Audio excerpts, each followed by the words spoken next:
हम लोग इस वीडियो में डिस्कस करेंगे फंडामेंटल थ्योरम ऑफ अरिथमेटिक यानी क्लास 10 एनसीईआरटी मैथ एक्सरसाइज 1.2 का ओल्ड एनसीईआरटी में 1.2 है और न्यू एनसीईआरटी में 1.1, क्योंकि हम जब जो सीबीएसई एग्ज़ाम 2024 में कराने वाली है जो फरवरी से स्टार्ट होगी उसके अनुसार हम सिलेबस करा रहे हैं। तो इस एक्सरसाइज में हम लोग फंडामेंटल थ्योरम ऑफ अरिथमेटिक पढ़ेंगे। फंडामेंटल थ्योरम ऑफ अरिथमेटिक क्या है? Every composite number can be expressed as a product of primes and this factorization is unique apart from the order in which the prime factors occur। देखो every composite number, ये composite number क्या होता है? Composite number क्या होता है? वैसा number जो प्राइम नहीं हो।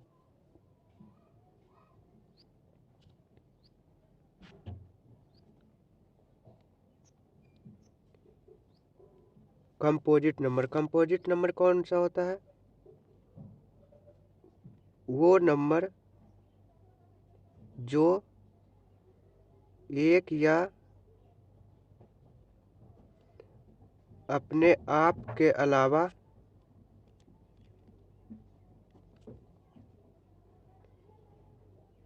किसी और नंबर से डिविजिबल हो। जिसे देखिए, जिसे नौ नो नो क्या है? नौ तो एक से डिविजिबल है, एक से 9 टाइम्स में कैंसिल हो जाएगा, जीरो रिमाइंडर आ जाएगा। डिविजिबल का मतलब रिमाइंडर जीरो आना चाहिए। और नौ नौ नौ से भी डिविजिबल है, जैसे वो नंबर जो एक से तो डिविजिबल है, या अपने आप मतलब नौ नौ से डिविजिबल है। हाँ, कोई भी नंबर वो अपने आप से डिविजिबल होता है के अलावा किसी और नंबर से डिविजिबल हो। मतलब नौ देखो 3 से भी डिविजिबल है, 3 टाइम्स नौ, यानी एक और अपने आप के अलावा किसी और नंबर से जो नंबर डिविजिबल हो उसे कंपोजिट नंबर कहते हैं। तो यही कह रहा, every composite number can be expressed या factorised as a product of primes. जिसे जैसे ये 9 है, 9 को आप जब फैक्टराइज करोगे तो 3 से 3 टाइम्स, तो 9 को आप लिख सकते हो 3 × 3। 9 को लिख सकते हो 3 × 3। यही कह रहा है कि जो एवरी कंपोजिट नंबर है कैन बी एक्सप्रेस्ड, ये जो एक्सप्रेस किया जाता है, यह फैक्टराइज, ये फैक्टर है। 9 का फैक्टर 3 और 3 है। Factorised as a product of primes, 9 को प्रोडक्ट ऑफ 3 का स्क्वायर भी लिख सकते हैं। ये जो 3 क्या है? 3 प्राइम है। प्राइम नंबर क्या होता है? वो नंबर जो एक और अपने आप के अलावा किसी और से नंबर से डिविजिबल नहीं हो।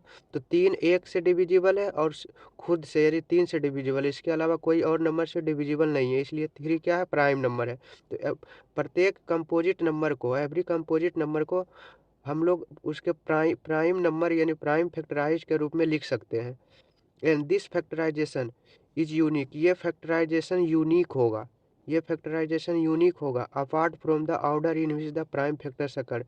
जब यदि इसके जो प्राइम फैक्टर का ऑर्डर होगा इसको यदि छोड़ दे तो ये यूनिक होगा। जिसे देखिए, जैसे 120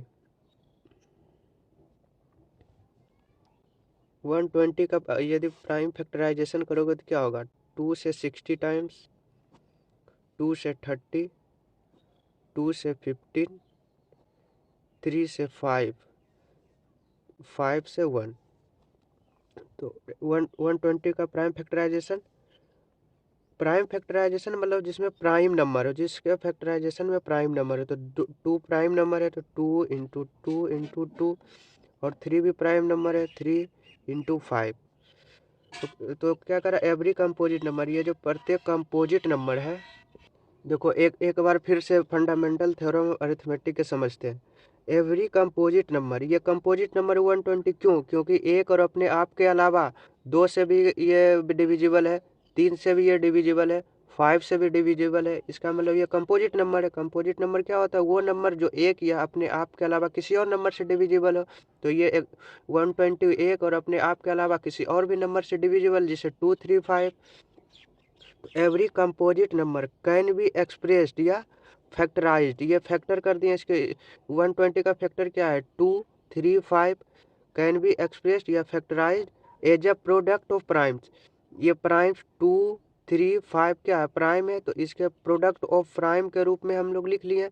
एंड दिस फैक्टराइजेशन, और ये जो फैक्टराइजेशन है इज यूनिक, ये यूनिक होगा। इसका मतलब क्या हुआ, यूनिक का मतलब जैसे 1 2 3 3 2 है तो 2 पर पावर 3 हो जाएगा, इंटू 3 इंटू 5, ये यूनिक होगा। जब जब हम किसी स्टूडेंट को कहेंगे कि 120 का फैक्टराइज करो, यदि हम आपको कहते हैं कि 120 का फैक्टराइजेशन करो, तो आप 2 पर पावर 3 इंटू 3 इंटू 5, सभी का यही आंसर आएगा, इसलिए ये यूनिक है। Apart from the order in which the prime factors occur, यानी यदि इसके ऑर्डर को छोड़ दें, यदि किसी को प्राइम फैक्टराइजेशन करने के लिए कहेंगे तो कोई 3 इंटू 5 इंटू 2 पर पावर 3 लिख सकता है, या 5 into 3 into 2 to the power 3 हो सकता है। किसी स्टूडेंट का आंसर ये हो सकता है, किसी स्टूडेंट का आंसर ये हो सकता है, किसी स्टूडेंट का आंसर ये हो सकता है, लेकिन ये सभी का आंसर सेम होगा। 2 पर पावर 3 3 इंटू 5, 2 पर पावर 3 इंटू 3 इंटू 5, 2 पर पावर 3 इंटू 3 इंटू 5। जब हम 120 का फैक्टराइजेशन करेंगे तो सभी के आंसर में 2 टू पावर 3 इंटू 3 इंटू 5 आएगा। इसलिए यदि ऑर्डर को छोड़ दे, इस ऑर्डर को छोड़ दे, यानी पहले 2 को लिखना है या 3 को या 5 को, इसको छोड़ दे, तो हम लोग का आंसर क्या आएगा, फैक्टराइजेशन जो करेंगे, जो फैक्टराइजेशन ये है, इसे हम कहते हैं प्राइम फैक्टराइजेशन मेथड। ये फैक्टराइजेशन है, ये यूनिक होता है, तो ये यूनिक होगा। यदि हम कह देंगे 120 का फैक्टराइजेशन करो, लेकिन उसको जो जो प्राइम नंबर आएगा उसको हम असेंडिंग ऑर्डर में लिखते हैं। देखो, तो असेंडिंग ऑर्डर क्या होता है, सबसे पहले छोटा, तो 2 पर पावर 3, पहले सबसे पहले छोटी प्राइम नंबर इंटू 3, उसके बाद उससे बड़ी, उसके बाद उससे बड़ी 2। तो यदि हम कह देंगे कि यदि सभी सभी स्टूडेंट 120 का प्राइम फैक्टराइजेशन करो, लेकिन उस प्राइम फैक्टराइजेशन को आप एक असेंडिंग ऑर्डर में लिखो, तो सभी का आंसर 2 पर पावर 3 इंटू 3 इंटू 5 आएगा।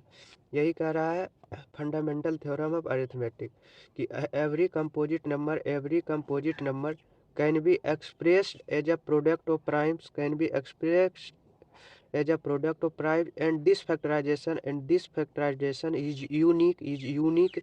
यदि ऑर्डर को यदि छोड़ दे तो सभी का आंसर 2 टू पावर 3 इंटू 5 आएगा।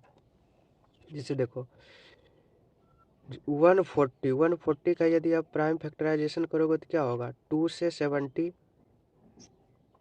2 से 35 और 5 से 7, तो 140 का प्राइम फैक्टराइजेशन कितना हुआ, 2 इंटू 2 इंटू 5 इंटू 7, 2 का स्क्वायर इंटू 5 इंटू 7। अब 140 का कोई भी प्राइम फैक्टराइजेशन करेगा, कोई भी स्टूडेंट प्राइम फैक्टराइजेशन करेगा, सभी का आंसर में 2 पर पावर 2 इंटू 5 इंटू 7 आएगा। यदि हम 140 का प्राइम फैक्टराइजेशन करने के लिए कहे और कह दे कि सभी प्राइम नंबर्स को हमको असेंडिंग ऑर्डर में लिखना है, तो सभी का आंसर 2 पर पावर स्क्वायर इंटू 5 इंटू 7 होगा। अब हम प्राइम फैक्टराइजेशन मेथड से एचसीएफ और एलसीएम निकालते हैं। क्वेश्चंस क्या है, find LCM and HCF, find LCM and HCF of 6 and 20 by the prime factorisation method. जब हम लोग एक्सरसाइज 1.2 करेंगे तो हमें इस तरह का क्वेश्चंस देखने को मिलेगा। तो इस तरह के क्वेश्चन को हम कैसे सोल्व करेंगे, करा 6 और 26 और 20 का प्राइम फैक्टराइजेशन मेथड से एचसीएफ और एलसीएम ज्ञात करने के लिए। तो प्राइम फैक्टराइजेशन कर रहा है, तो प्राइम फैक्टराइजेशन कर रहा है, तो 6 का जब प्राइम फैक्टराइजेशन करेंगे, 6 को जब यानी प्राइम नंबर के प्रोडक्ट में लिखेंगे तो 2 इंटू 3 होगा। तो 6 का प्राइम फैक्टराइजेशन कितना हुआ, 2 इंटू 3। और 20 का जब प्राइम फैक्टराइजेशन करेंगे तो 20 को यदि हम प्राइम नंबर के प्रोडक्ट के रूप में लिखें तो 2 इंटू 2 इंटू 5, तो 20 को लिख सकते हैं 2 इंटू 2 इंटू 5, 2 इंटू 2, 2 2 है तो 2 पर पावर 2 हो जाएगा इंटू 5। तो 6 का प्राइम फैक्टर क्या है, 2 इंटू 3, और 20 का प्राइम फैक्टर 2 पर पावर 2 इंटू 5 है। तो यदि हमें HCF निकालना है, HCF निकालना है 6 और 20 का। तो क्या होगा 6 और 20 का HCF क्या होता है हाईएस्ट कॉमन फैक्टर। तो इस दोनों में जो नंबर कॉमन हो 6 और 20 के प्राइम फैक्टर में जो नंबर कॉमन हो, तो 2 3 और 2 स्क्वायर इंटू 5 में कॉमन क्या है 2 कॉमन है, 2 प्राइम नंबर कॉमन है, तो 2 और 2 पर जो भी नंबर कॉमन हो, जो भी नंबर कॉमन उसका लीस्ट पावर, तो 2 पर पावर स्क्वायर, 2 पर पावर स्क्वायर यानी ये पावर 2 है, यहाँ पावर 1 है, 2 पर पावर 1, तो इसका HCF क्या होगा 2। और LCM क्या होगा 6 इंटू 20 का, LCM ऑफ 6 एंड 20 का क्या होगा। देखो LCM में होता है जो भी नंबर कॉमन हो या फिर जितना भी प्राइम नंबर इसमें यूज हुआ हो। जब 6 और 20 का प्राइम फैक्टर किए तो जो जो भी प्राइम नंबर आया जैसे 2 3 और 5, तो वो प्राइम नंबर तो लिखेंगे ही 2, और उसका जो भी अधिकतम घात हो, जो मैक्सिमम पावर है वो लिखेंगे। देखो 2 पर पावर 2 है, यहाँ 2 पर पावर 1 है, तो 2 पर पावर 2 लिखेंगे इंटू, और दूसरा क्या यूज हुआ है प्राइम फैक्टर कौन सा है 3, तो 3 पर पावर 1 ही मैक्सिमम पावर है, तो 3 पर पावर 1 इंटू एक 5 प्राइम नंबर यूज हुआ है, तो 5 पर पावर 1 ही है, तो 5 पर पावर 1, तो 2 पर पावर 2 4 इंटू 3 इंटू 5, ये 60, तो LCM कितना हुआ 60। और एक चीज़ इसमें देखने वाला है कि यदि दो नंबर 6 इंटू 20 का प्रोडक्ट करो 120 आता है, और यही 2 नंबर का HCF, यही 2 नंबर का HCF और यही 2 नंबर का LCM का प्रोडक्ट भी 2 इंटू 60 इक्वल टू 120, यानी कोई भी 2 पॉजिटिव इंटीजर्स हो उसका प्रोडक्ट 120 है, और उसका HCF और LCM भी 120 है। मतलब हम एक कॉन्सेप्ट लिख सकते हैं,